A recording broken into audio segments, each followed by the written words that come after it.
Hi everyone, my name is Avinash. I'm the author of the book Web Analytics an Hour a Day, and I'm also the analytics evangelist for Google. And what that means is I get to work with our products and services that our customers use to make better decisions. Let me give you a couple of quick examples of the kinds of reporting and analysis you could do with free tools like Google Analytics. One of the common questions people have is try to figure out what is valuable on my website and what is getting people to come to my website again and again. And the metric that people end up using is average visits per visitor. And what you're trying to figure out is how many times did somebody come. And the problem with that metric is that averages lie. And they tend to give data that is not very actionable. So the report that I actually like a lot more is the visitor loyalty report in Google Analytics. It's very easily available to you. And what it shows you is the number of times different people come to your website. And so what you can do very easily is say, oh, well, all right, 40% of the people came once and never again. Oh, look, here's what the other 60% of the people are doing. And you can take that and identify valuable behavior for your website. So for example, in working with a content site, a valuable behavior is that somebody comes to your website 3 or more times or 4 or more times a month. Well, you can take that group, you can put that into a segment, and then you can easily apply that segment to your core reports to answer some very fundamental questions. People who come to my website 4 times or more, where do they come from? What keywords drive them to my website? What traffic sources send these people? So you can start to understand more your acquisition strategy and how to make it better.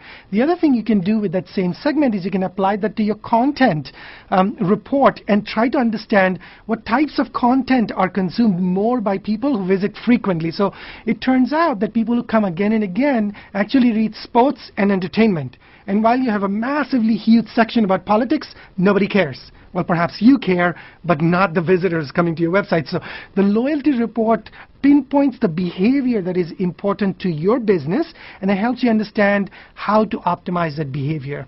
Another question I get very often is people say, I really don't know what pages to improve on my website. That's really a great question.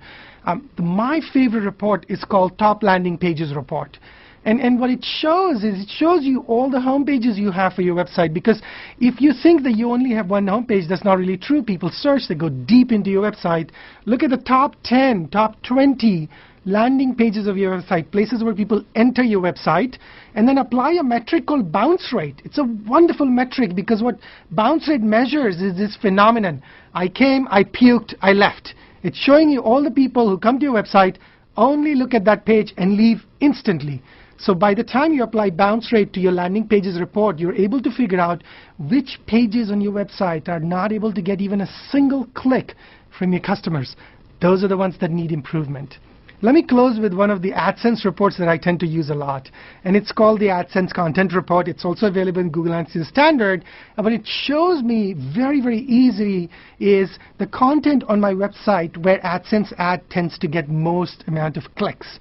And what this helps me understand is what is the content that people are interested in, and on those each pieces of content, how many clicks do my AdSense ad gets? And in that data helps you create a true win-win for your company, because you can say, I'm going to produce more content that people find to be of value, and oh, by the way, I also get more AdSense clicks and revenue to my company, and that really is a win-win for you and your customers.